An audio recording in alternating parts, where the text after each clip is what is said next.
So today is just another wonderful opportunity to have a chance to visit and talk about rich history in Polk County.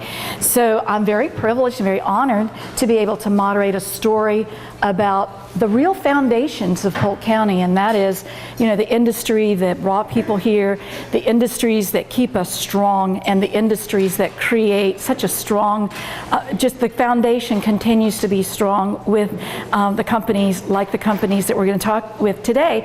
So what I'd like to do now is invite the panel to the stage, and it's actually through here and out that way. So Carrie's closest, Carrie Lightsey Cattle Company. So he's going to be joining us.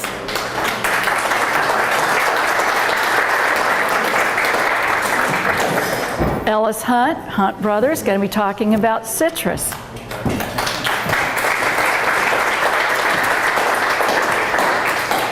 And Emil Yana with ER Yana is going to be talking to us too. And so while they're making their way to the stage, I'll just kind of set the stage for you and tell you what's about to happen. We're going to have a conversation that's going to give you an idea of, we're going to talk a bit about the history of their industries and their companies. We're going to talk a little bit about their innovations and some of their their accomplishments, and then we're going to conclude with a discussion about their legacy, the legacy they want to leave for us for the future. So we're going to get mic'd up here, and then the nice thing about it, when we finish our discussion on stage, you'll have an opportunity to ask questions, and I know you'll have many because these are pretty exciting operations we have going on here. So I'll be seated, and thank you all for giving me the opportunity to be here to talk with you this afternoon. We're going to start our conversation, and I think what I'd like to do, Carrie, let's pitch the first question to you. What I want you to do is just to tell us about the early beginnings of the cattle industry, certainly one of Polk County's, one of the state's oldest industries. Thank you, Ponce de Leon, for bringing those sweet little animals forward. Tell us a little bit about the history and then the history of Lightsey Cattle Company. Okay, I'm going to start with the Lightsey Cattle Company. Our family arrived in Beaufort, South Carolina in 1712. He was a German guy.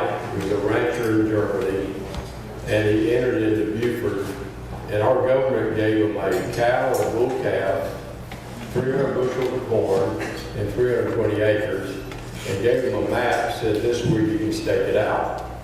And he started a little community called Deutsch Forge. It was for Germans.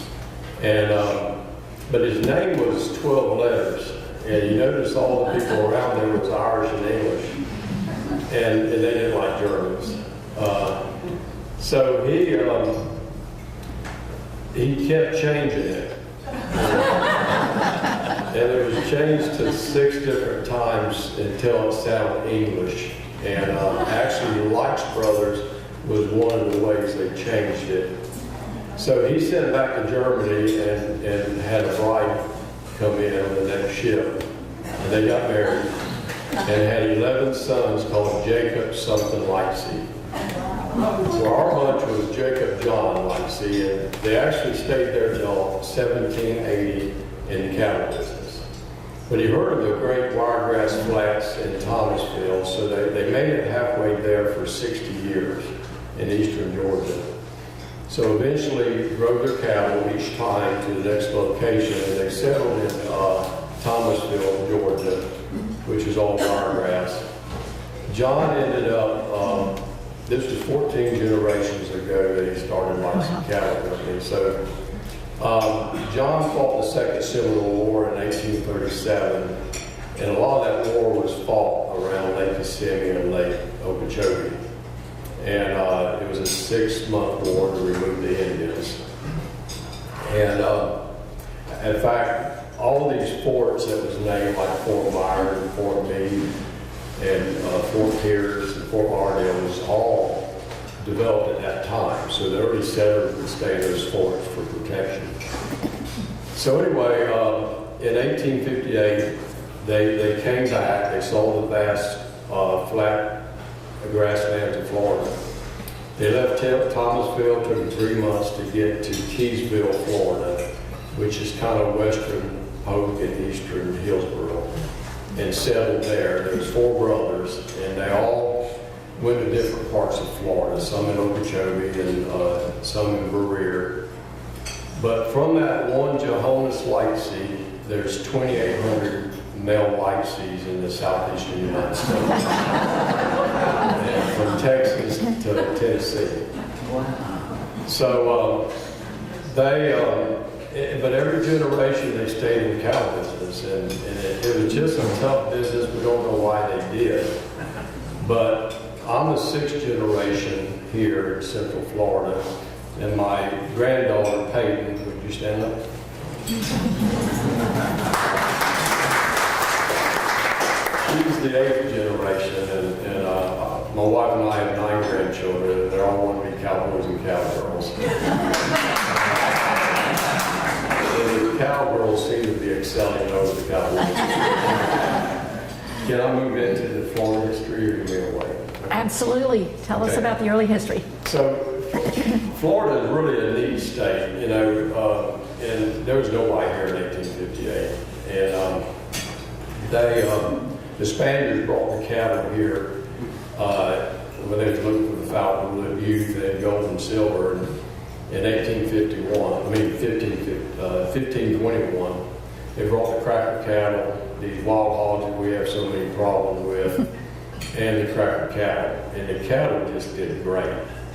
They didn't find what they wanted, so most of the Spaniards left, just about all of them except for the Monsiokas, and that's our oldest cow family in Florida. So from that time till the 1800s, Florida was #1 in the cattle business over all the other states. In 1860, we sold Texas their first cattle from Florida. And that's basically was their longhorn cattle. It was just cracker cattle that changed location.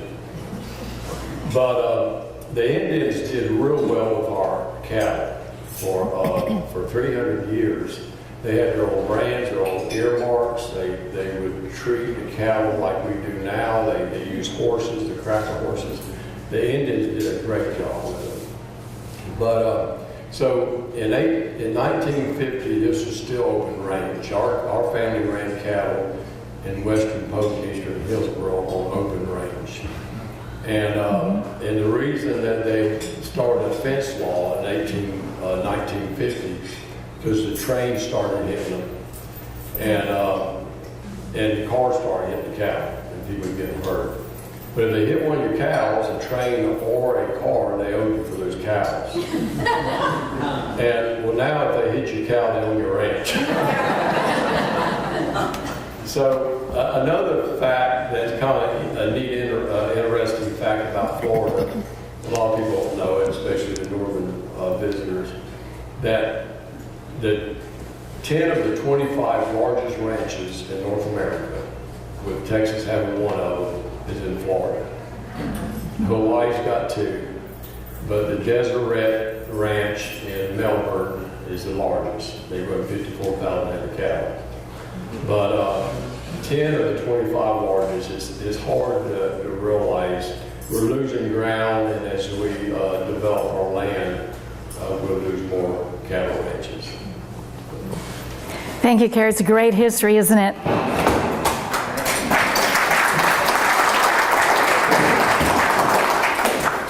Alice, share with us the early beginnings of Hunt Brothers. As I was getting ready for this, there's a lifetime of memories and events and whatnot, and Kerry knows some of it as well about our family, so it's hard to surmise. My grandfather, Dealey, came down to Florida and from Ohio, and he called his brother down, and my granddad attended University of Florida and then left there, came down to Lake Alfred to the Citrus Experiment Station, learned all he could about growing citrus, and then ultimately started a very small caretaking company. He didn't have any money, so he started a company to take care of other people's groves.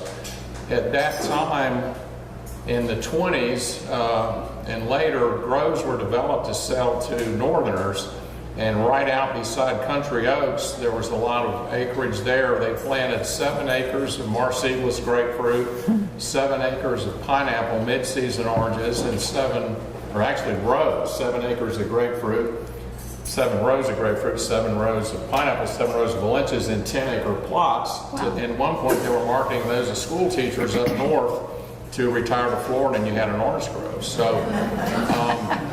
So a lot of them were developed that way. So he would take care of people's groves, maybe that lived out of state or whatever, and he continued to, as they would become available, to buy one here, buy one there, and work their way up. We were founded in 1922. He built the packing house where it currently is today in 1929.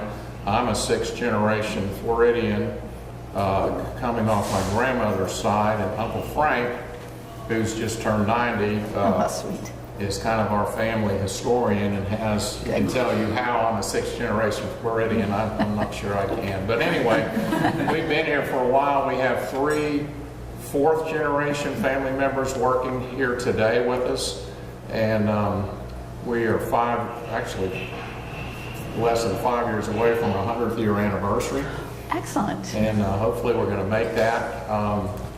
My granddad also at some point got into cattle, and ultimately the cattle was his favorite thing to do. That was his hobby, and really I think the citrus helped support the cattle business. And in those days, a lot of citrus people also had cows, and cattle guys had citrus, and it seemed like when there was a down year on one, it would be an up year on the other. So they kind of bounced back and forth.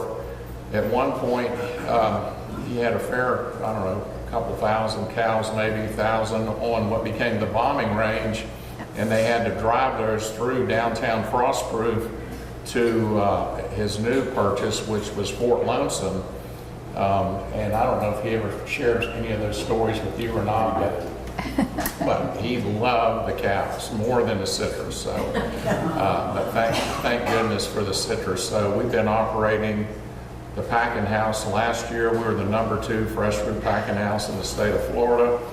And as you get older, there's just a tremendous amount of pride in what he accomplished, and my dad and my uncle, and the responsibility of trying to continue and keep that moving forward so we can pass that on to the 4th and 5th generations. Thank you so much.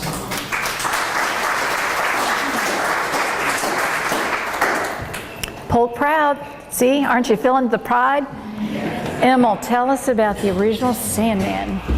Well, I kind of feel like the guy just moved to town here. And I felt like that Lake Wales, but how happy you guys are.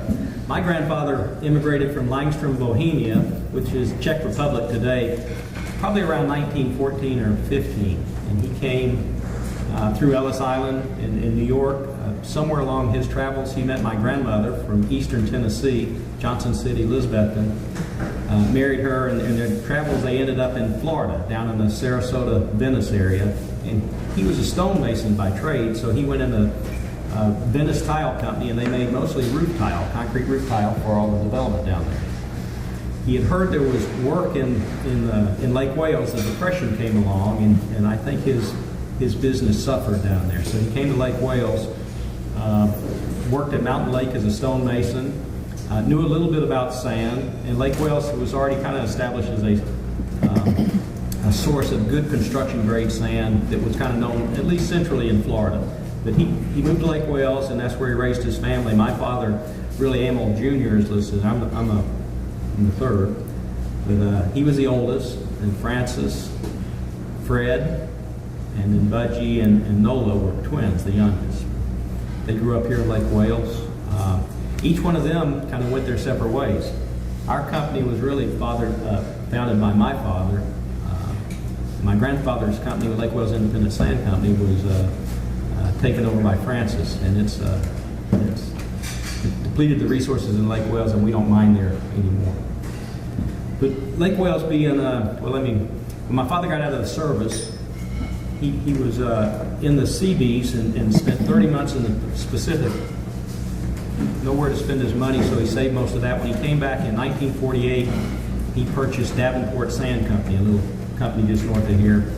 and took out a loan from Mr. Fred Poe of Tampa Sand and Materials. It was a friend of the family in the concrete business in Tampa, to purchase Davenport Sand Company, and from there he grew his company. The sand industry in Florida was pretty well known. The Gooch family had 2 mines here, Southland and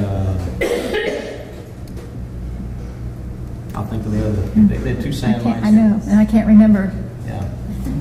And there was Lake Wells Diamond Sand and Lake Wells Independent Sand, which was my grandfather's. Lake Wells Diamond was purchased by Gall Silica later and mined outside of town, and then Davenport, Standard Sand out of Davenport purchased them. Along came World War II, and with Florida's good weather and the need to train airmen, a lot of Air Force bases were built from Pensacola all the way to Miami, Bartow being one of them. So Lake Wells Sand was in demand. It was already kind of known locally around here in the central Florida, but the railroad system was in place in Lake Wells already to extract the pine timber and the turpentine and citrus and probably some cattle too.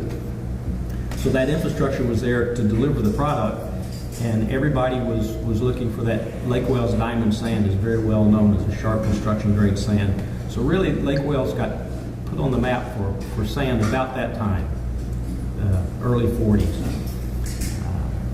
After that, people from Miami all over would order Lake Wells sand, even though transportation-wise you couldn't get it down there. It's still well known in the state.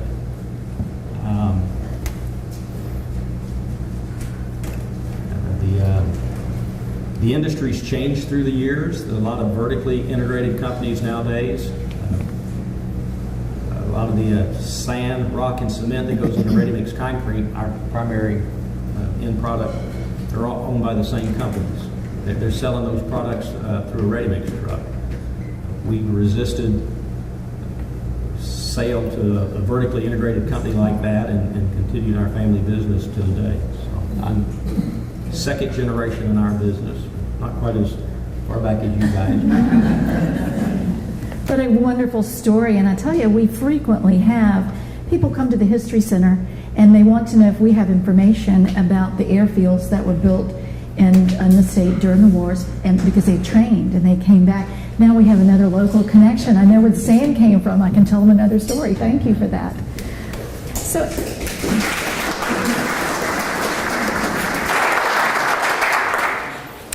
Alice, tell us about Hunt Brothers, an important innovation that you think defines the character of your company. Picture back there with a mule team and a wagon, and then a tractor with metal wheels, and that's in the back somewhere. And so to think that my grandfather planted our early grows with a mule and wagon, and then to think about having to go out in that sand and carry water in barrels to keep those trees alive, I mean, it's mind-boggling. You would think there's no possible way what they went through, and all the early businesses went through. So that picture says a lot. But recently, probably 15 years ago, we bought a piece of equipment that takes 60 pictures a second. So it takes 60 pictures of each orange coming through the packing house. It also weighs every orange coming through the packing house. So if we have a freeze and the damaged fruit will lose the juice that's been frozen and there's lighter, we can let that light fruit go out and we can keep the heavy fruit, bring it in the packing house. So every single orange is weighed and tracked and has 60 pictures taken of it. So with those slides of those pictures, we have computer programs that we can only accept a perfect orange or any degree of blemishes on that orange. So in the old days, we had 15 women that graded that fruit sitting at a big belt with that fruit rolling by all day. You know, in the morning they start out pretty fresh, and by after lunch they're like zombies. If we walked up there, they get nervous and start throwing out good fruit. We're like, no, don't throw fruit out just because we're standing here. So this machine although it replaced those women, it works from morning till dark, and it can really cut an extremely fine line. The Japanese always want a perfect piece of fruit, so if they want a perfect size 100, we can give the Japanese, we can select that while we can let a little bit lower grade come in for domestic markets. So that technology is probably one of the bigger things that's helped in the last 20 years, I would say.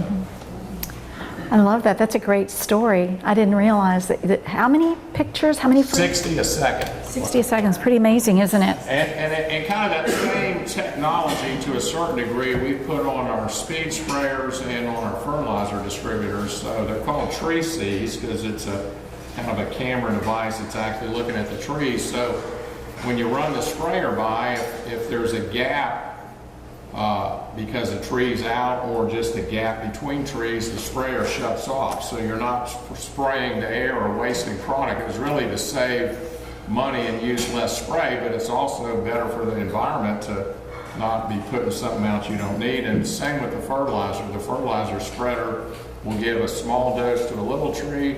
It's got a medium dose for a bigger tree, and when it sees a full tree, it gives a full dose. And the same thing, rather than throwing fertilizer out where there's a missing tree, we're trying to be as efficient as we can. Microjet irrigation, we're trying to use the least amount of water that we can. So farmers have always been the number one environmentalists. We don't want to use any more of anything than we absolutely have to. Innovation.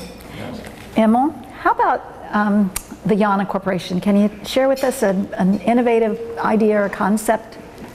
Well, it probably was after World War II. There was an advent of new technology that came out of the war, a lot of hydraulics, mechanical improvements. All the sand mines at that time were located on the rail, and so all the product moved by rail. My father was one of the first in Central Florida to locate off the rail. There were other known sand deposits, but there was really no way to deliver it. He located a sand deposit near Clermont, Florida, developed that with no rail. His father says, "Son, I'm sure you know what you're doing here." But trucks were starting to get better with their hydraulics and get better, so he founded that, and it was a successful mining operation fairly near that Orlando market that was growing. The other problem he encountered doing that was with all the ready-mix plants being located on the rail for delivery of their products, sand, rock, and cement, their raw products. They had contracts with the railroad, and you couldn't bring import material that competed with their freight because that was taken away from their freight. So there were some lawsuits involved and some struggles, but in the end, the ready-mix companies prevailed and trucks were allowed to deliver material. Thank you. That's really interesting. And one of the points that all our speakers are making is how important the rail system has been to our industries. And that is another very, very important and interesting aspect of our history. As a matter of fact, the southern part of the county was developing and growing, and not until the railroad connected Kissimmee to Tampa did our northern cities in the county start developing. And along that time, 7 new cities, when that connection was made, thank you, Mr. Plant, that's when the northern part of the county grew. So y'all have alluded to the rail system, and I know it benefited all of our industries, even though those things change. Carrie, how about innovation out at Lassiter Cattle Company? My brother Lane is my partner and on the ranch, and my best friend, and we do everything together, make all our decisions together. In the middle 80s, we got to thinking, we want our ranch land to stay ranch. We don't think this state is sustainable if we don't save our ranch land. And together we got 18 grandchildren, and so we did the first easement ever in Florida, a conservation easement. We drawn it up on paper. It's a 1-page easement, and that keeps us from developing our land. It can stay ranch land. It can be productive. We can continue doing everything we've always done, but we blocked off some areas so grandchildren can live there one day, or great-grandchildren. And actually a lady flew in from West Palm. Her name was Doris Birdsong. And she flew in a a Jet Ranger, her brother. She was 93, he was 95. Her father had developed West Palm Beach, and they had no children. And she actually felt bad about it. And they had 10,000 acres there. And they said, we want to do an easement. Well, I had my wife and myself, and this before we had a control for soda apples. And they was all pulling up soda apples with a shovel, we burned them. And she thought it was so bad I was working my child labor.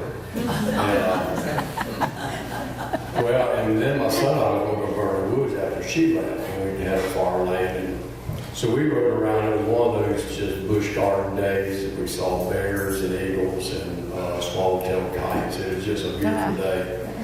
And she called me back that night. She said, we want to do an easement. You drawed up. And she said, this makes me feel so good. So then we did our first easement, and we took that money and did a 1031 and bought another ranch. And our reasoning was because we wanted to save another ranch and have give our grandchildren a chance to stay there. And 10 of our grandchildren are girls. And now I'm not talking about Peyton, but our fear was one of them would go to Georgetown to college. And then come home one day, drag some long-haired guy. And he'd come for Thanksgiving, and he's sitting there and he's looking around, and most of our branch land is lakefront. And he's thinking, man, that would be a beautiful home and developments on these lakes. And then he's talking to my granddaughter, you know, we gotta do something about developing this land. And you can't kill them.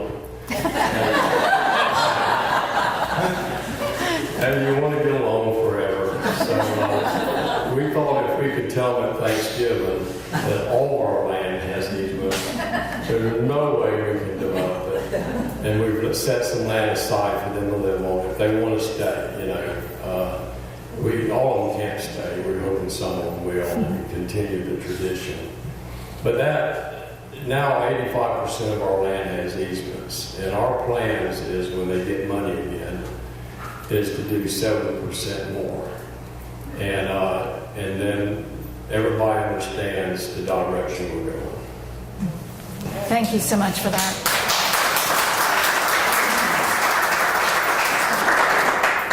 That is beautiful. We appreciate and love you all for that. There's nothing more wonderful than our beautiful green spaces. So we appreciate that. Great innovation. Well, let's take a little turn. Emma, let's talk about maybe a risk. You know, you all are very successful. You've been successful for a long time. Successful companies take risk. Can you think of one you might share with us that you remember thinking, oh, am I going to get through this or not? Gosh, my risk answer was the going in the trucking business in the rail world. That was probably the biggest challenge. That and staying an independent in today's market with the vertically integrated companies. Most all our customers are owned by large companies now. So kind of stole my thunder with the other. It's a pretty good story. It's a great story. Good thunder, yes. Ellis? Every time you buy another orange grove, it's a risk. We've been talking recently with my cousin Frank and John Madison, our CFO, business manager. And if you really look at the history of Hunt Brothers, we've had more down years and more difficult years than we have up years. And I remember in 1976, 77, we had never bought a new semi-truck to haul our fruit. My dad would buy wore out, I call it junk, from Citrus World when they had finished running it to California and back a gazillion times and had 400,000+ miles. He was a sucker for a deal, so that's what we had.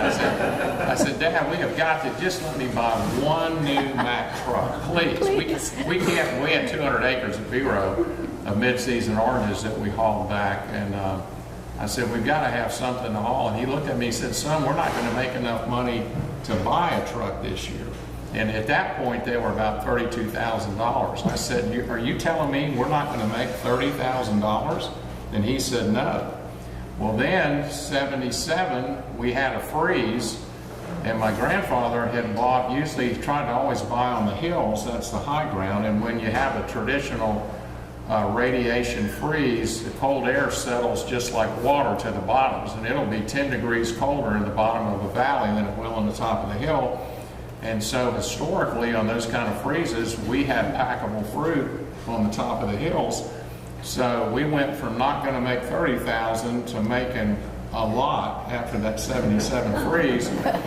So the point is we were always down and then something would happen. And typically most of the freezes of the 80s, we made money, but before that freeze happened, we were not making money. So it's always been a roller coaster ride.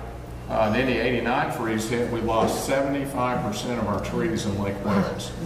I mean, overnight, boom, gone, 75%. And the only way we survived, we had gone down south and started planting new groves in LaBelle and Immokalee, and they were 6 years old.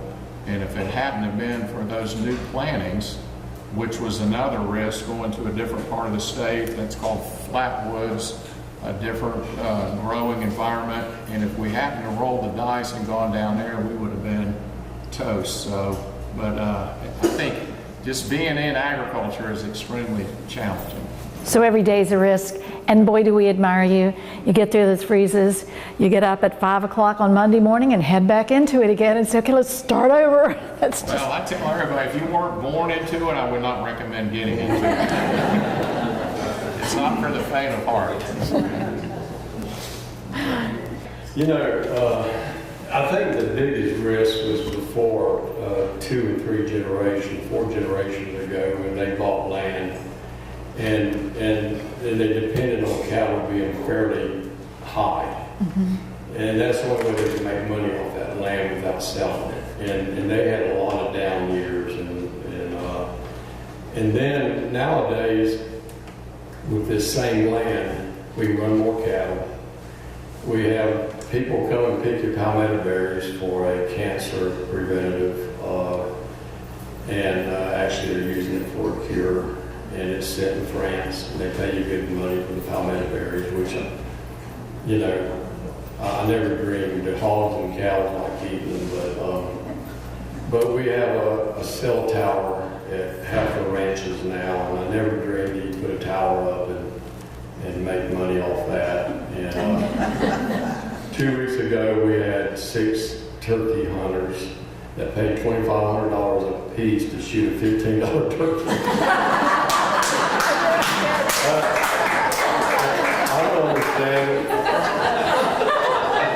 We don't let our family hunt them anymore.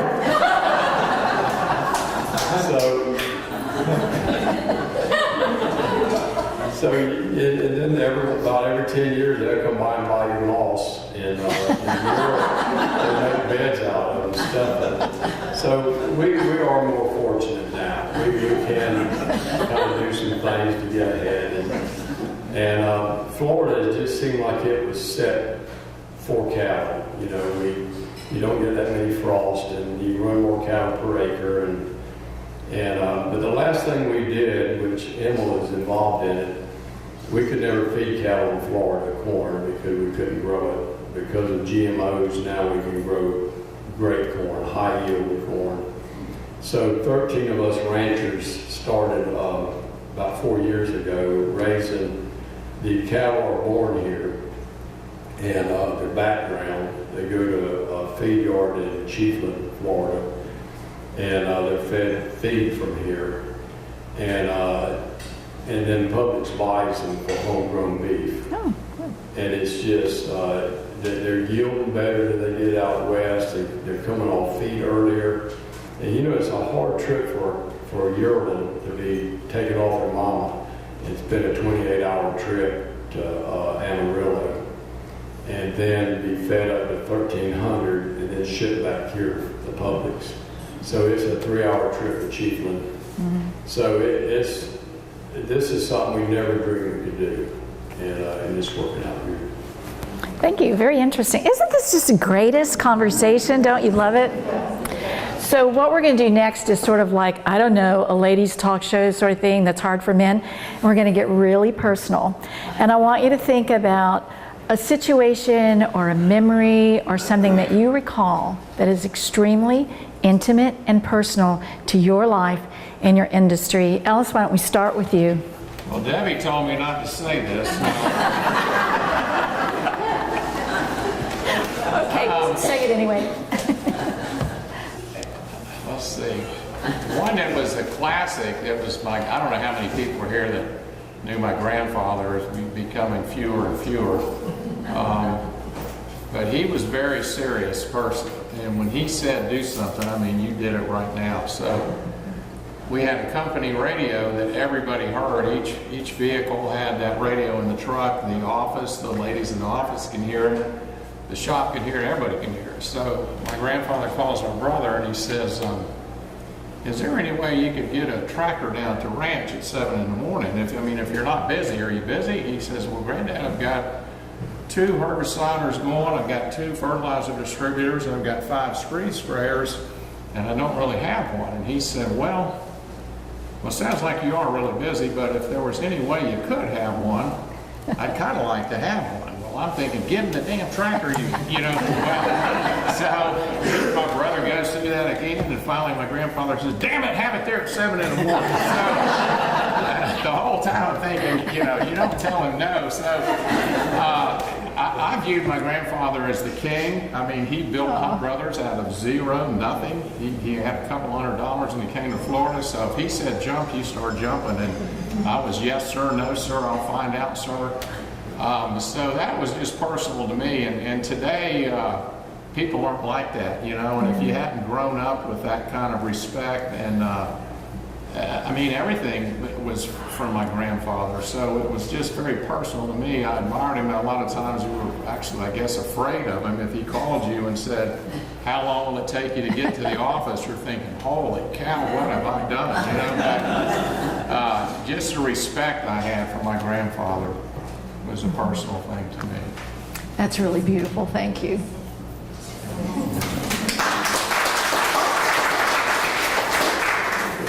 Carrie, do you have a special memory? Well, this is a memory I go back to all the time, and it is a little corny, but on one of those bad heat days that, that it's 100 degrees and the wind is not blowing, or when there was lightning striking, you got your slicker on and it's not going to protect you. But you're driving cattle. I always think about this one moment, and Peyton was involved in it, and it was probably about 6 years ago. We had worked cows all day, and all the family, there's 14 members there riding horses. And when you drive your cattle up there, you do your marking and branding, you give them their shots, and it was we did too many cattle, but it was almost getting dark. We had to drive them back 3 miles, but it had already rained that day.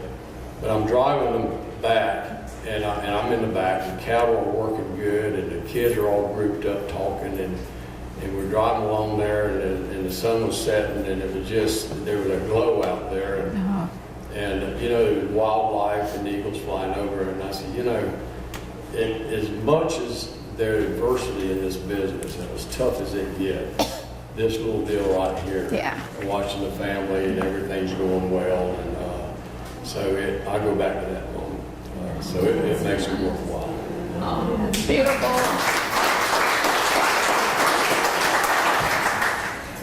Emma. Gosh, I don't have any eagles flying all over. No, probably the relationship with my father. I had a very good relationship with him and learned a lot of ways to treat family that apply today in my life. When he started out, he didn't have any money to get the business started. He borrowed money and what he had saved up. So oftentimes he looked for landowners that had lots of land and little income with a sand deposit. And he would enter into a royalty agreement with them, pay them as you go a little bit. He could invest what money he had in equipment and developing his business. Well, I noticed through the years, as a byproduct, a lot of these people became fairly wealthy. They were land poor, but now they have an income stream and improved their lifestyle. And he got a great deal of satisfaction and pride in helping some of these families that helped him return the favor with found wealth. And they got their land back at the end. We're under pretty stringent reclamation standards. So they got a nice piece of property back and got paid for it all along. That integrity he carried into the rest of his company. His best friends, I noticed, were his competitors generally and his customers, and that's continued today in our company. And we stress that profit's not a bad word. You know, I have the responsibility of my employees to make a profit and return that to them, a responsibility to my customers to supply them a good quality product, a responsibility to my competitors, you know, to be a good competitor out there and work well with them. And just that integrity carries through the rest of our family and our company today. You all are great at sharing your special moments. Thank you.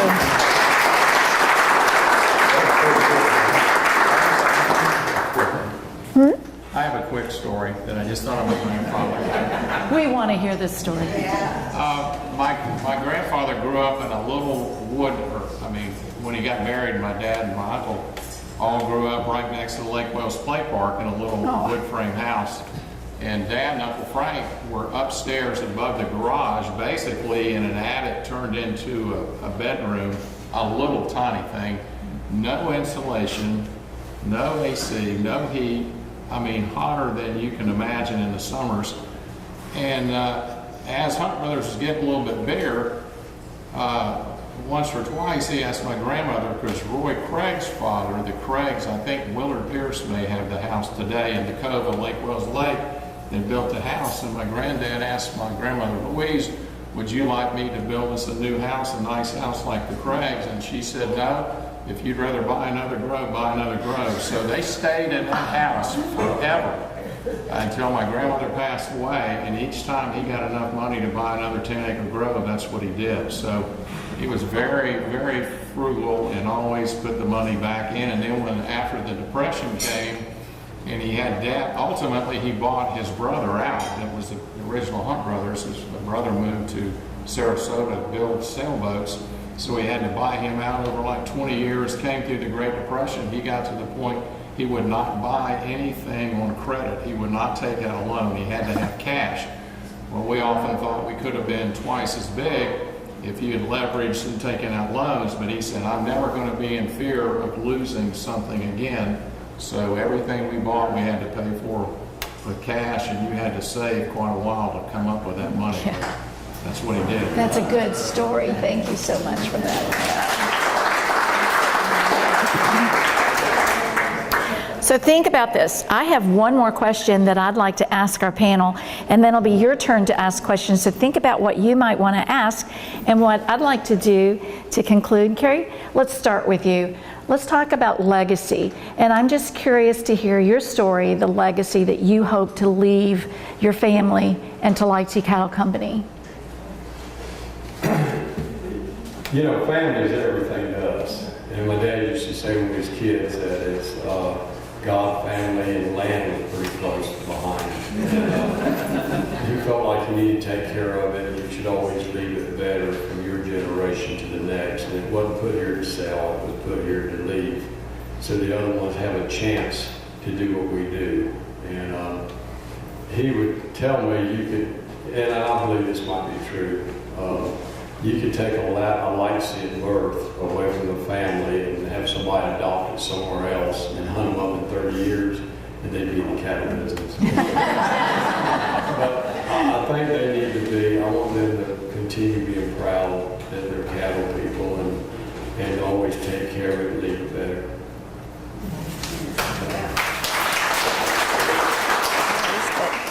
Wasn't that just so precious? Family.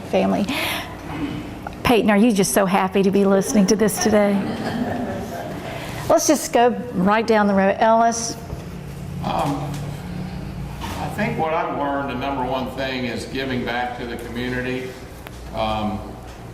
As I grew up, I saw my grandfather always giving back to the community, and I think it was maybe around 1977, possibly. It's pretty early. I hadn't been back in Hunt Brothers long, and we were having a monthly board meeting, and I was on the vote. I mean, it would have happened whether I said yes or not, but he recommended that we give one of our groves so we could help build a YMCA. So where the YMCA sits was a pretty good grove we had. And he said, we need to do this, so that's what we did. We all voted in favor of that. Another time, my dad, a need was brought to him and others, Clay Terry and people through the community. Ed Lassiter helped work on this, and they said, you know, we need a good retirement center. People are leaving Lake Wales, having to go other places to retire. We need to help get a retirement center. It took an awful long time. There were a lot of hiccups and roadblocks, but ultimately we gave a 40-acre Valencia Grove with lakefront, gave that to help build that retirement center. My granddad gave a lot of money and has a building at the hospital. So just always giving back. The fact that we were blessed enough with his leadership to be successful, he said, you know, we've got to give back to the community. So that means more and more, and not only financially, but just getting in leadership positions throughout the city and the church and the care center and on it goes. You know, the mayor, or just being involved with politics, just being involved any way you can to help make Lake Wales a better place. Thank you. They just absolutely continue the theme of leadership, don't they? It's beautiful. So, Emil, what is the legacy? I would say the same thing, family. Family is very important throughout my whole family structure. We're only third generation here, not near as far back as you guys, but and supporting our community. We teach our children to support. We're very active through our foundation with local library, YMCA, some of the faith-based organizations, the Care Center, and we try to continue that legacy with them also.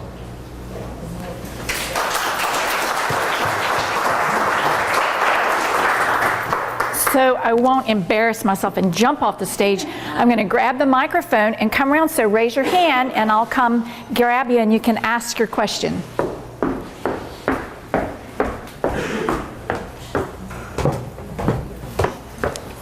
Okay, who's first? Question. Here. There he is. My question, is this thing on? Yes, it is. My question has been partially answered by Carrie with the conservation easements. And by the way, we're going to have to get him a law degree. The thing having come from South Florida over 50 years ago, and looking back there, and you see what the urban sprawl that, for instance, Broward County is. We could be like that. And so my question, and most everybody came here like we did to raise a family. My question is, this community with a cattle, citrus industry base, how do we keep the character of this community with these bases? What can the folks who own that base do to help us keep the character of this community like it is? I agree with you. I don't think this state is sustainable. We're bumping 20 million people now, and I don't think we're going to have enough water or clean air or the resources we need that comes off the land, the citrus and the mining and the cattle land. And people, they come here to see our green spaces, our scenic area, not a housing development. And every time we put one in, it messes up the ecosystem that Mother Nature took forever to develop. And we had Amendment 1 2 years ago, and 75% of the people voted for it. And then that money went somewhere else. I don't know where it went, but it did. It was $800 million supposed to go to protecting land. And whether it's citrus land or what it is, we need to protect it so we keep that system, that recharge area. And we're fixing the economy getting better. We're fixing to grow fast again. And it really worries me. I mean, we wouldn't have done all of our land and easements if I didn't think our kids could stay here and enjoy it, you know. So I think everybody needs to think about a politician running, and is he pro conservation and is he pro easements? Like Adam Button is, but anyway. But I agree with everything. Anybody with vision, and you know, these people that's fixing, there's 178 ranchers right now on the list to do an easement, and there's no money. And these are ranchers all over the state, and it's set in their mind now, I want to protect my land. Mm-hmm. So somehow we got to get the money to help these people do an easement on the land. Good question. My answer from the citrus, some of y'all know, some of you may not know, but the state of Florida is in a battle for its life to save the citrus industry. The citrus industry in Florida is on a cliff. We're either going to make it or we're going over the cliff, and it's going to be the end of the citrus industry as we know it. In 2003, 2004, the state of Florida produced 243 million boxes of oranges. This year we're going to produce 43 million boxes. We're 200 million off. We've been battling HLB, which is a bacterial disease from China. It's spread by a little insect called a psyllid. It's everywhere. There's certified in Florida 132,000 acres certified by USDA abandoned. You can ride around anywhere around Lake Wales and see a healthy grove surrounded by bad groves. Well, those bad groves are reinfecting the healthy groves. So it is extremely difficult to stay in the citrus business. So I kind of set the stage with that to say that the way Hunt Brothers, we are probably 3 times bigger today than we were when I came back in 1976. And the way we did that, by and large, was selling something that somebody really wanted and turning around and buying 3 or 4 times as many acres with those profits. So a lifesaver was when Walmart came along and we sold that. We took that money and went down south and helped put in almost 3,000 acres in South Florida. So along the way, we've had people say, well, we just want to legislate and restrict and say this land can only be citrus. And that sounds good, but the way most citrus growers have gotten bigger, and at times when you haven't made any money for 3 years, occasionally the ability to sell something because it's on Highway 60 or because it's on Highway 27 has been a shot in the arm that has kept people in business. So there's kind of a balancing act. You could actually put citrus out of business if you said this land can only be citrus.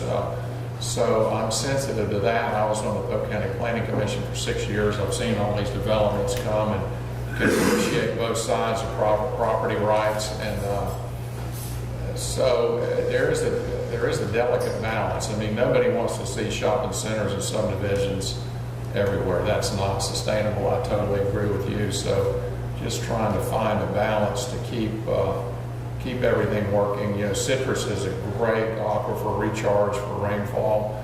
The citrus land, I think environmentalists appreciate citrus land now and what we do. So we are definitely all for the environment. We've got to have water just as well. Can't survive. Citrus trees are very fragile. They don't grow by themselves. People think they're like a pine tree. They're not. They'll die in 18, 24 months without care. So it's a lot to stay in the business. And so balancing the needs of society and all of us is going to be a continual pressing challenge moving forward. On that same subject, on the same line, Emil, I'd like for you to share a little bit with our audience here today. You'd mentioned to me the same thing. One of the challenges that you have is compatibility of your industry with development and how you all are having to cope with that, if you have a word about that. Yes, our industry is an intense land use. Even though it might be very local, if you're my neighbor, oftentimes you're upset about truck traffic. We start early in the morning. My customers are the ready-mix guys. They're noisy and big trucks. So it's striking that balance between a product that I supply. I can put up all those pretty pictures back there and all, but I'm changing that landscape. I'm taking a pasture or a citrus grove or a pine flatwood and turning it into a lake generally. So extracting that resource doesn't come without some impacts to the landscape. But people want hospitals to go to, grocery stores to shop at, nice highways to drive on.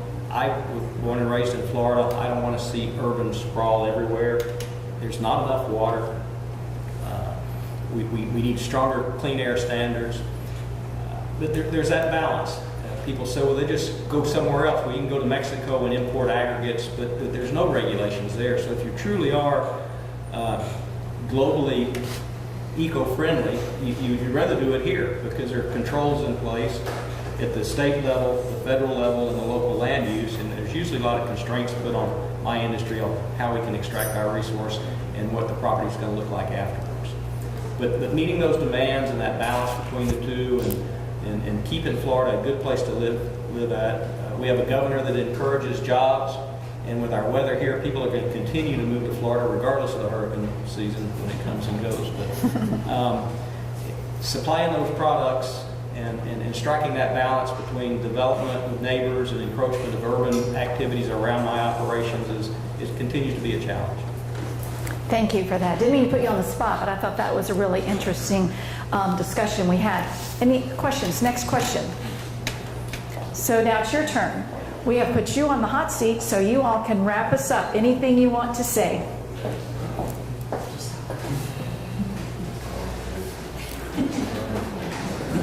They're quiet.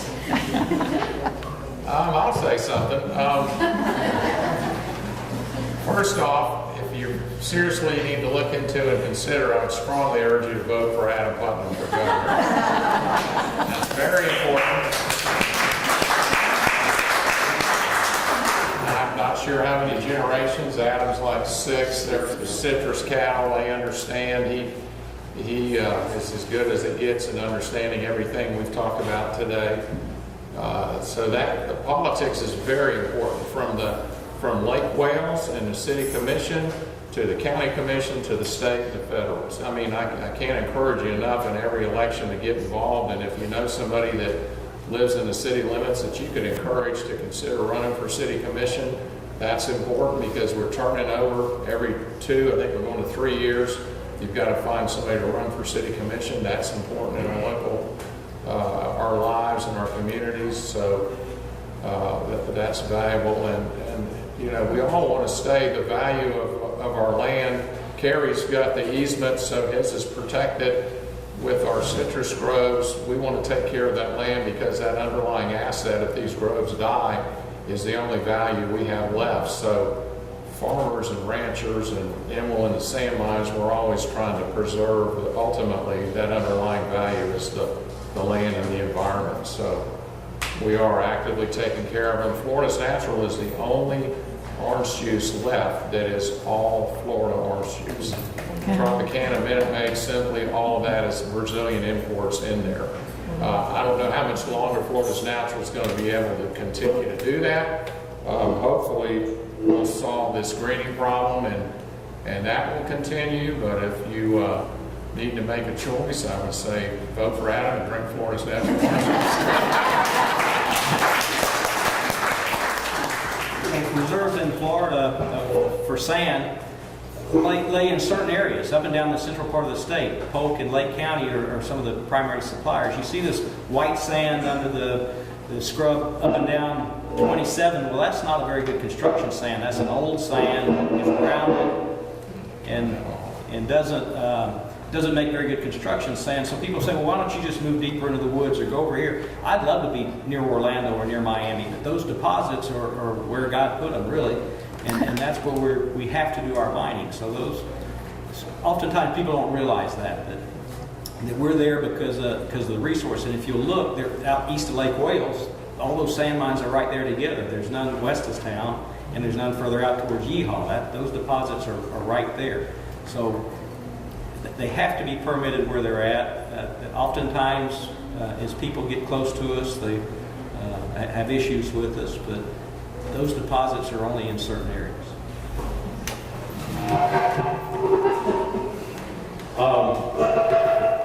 can't eat healthier than beef. They're raised on whole milk, and then they become vegetarians. But I want to thank y'all for coming. I really enjoyed this, and I think we got a neat state here that we need to, to save, and we still don't have a hungry world to feed. We're going to be bumping 10 million people by year 2060, and when they get hungry, a lot of this stuff is people's minds change. But I've enjoyed this, and I appreciate the invitation.